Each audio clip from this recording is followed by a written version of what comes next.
दुनिया का सबसे बड़ा चुनाव का पहला फेज आज शुरू हो रहा है और ये फेज अहम इसलिए है, सुरक्षा के लिहाज से अहम है, संवेदनशील सीटों के लिहाज से अहम है और सभी गठबंधनों के लिहाज से तो अहम है ही।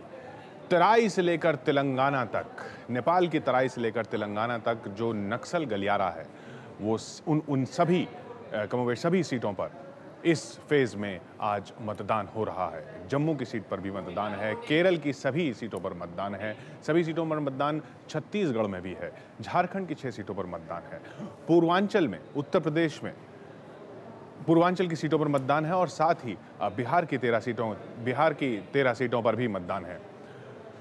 तो नजर डाल लेते हैं कि 2000 चुनाव में इन सीटों पर स्थिति क्या थी। देखते हैं अपनी चुनावी तश्तरी 2004 की पोजीशन के लिहाज से।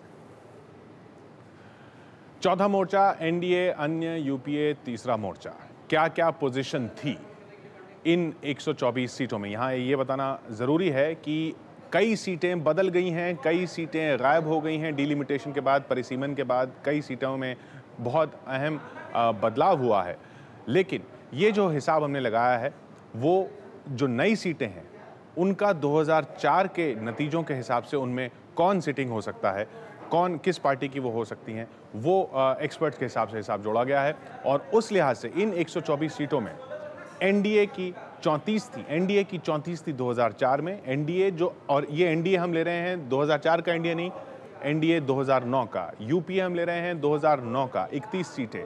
चौथा मोर्चा 16 सीटें 2004 के हिसाब से और तीसरे मोर्चे की 39 सीटें 2004 के हिसाब से, अन्य की 4 सीटें थी 2004 के हिसाब से। यह हिसाब 124 सीटों का। अब हम बात करते हैं 124 सीटों का हिसाब 543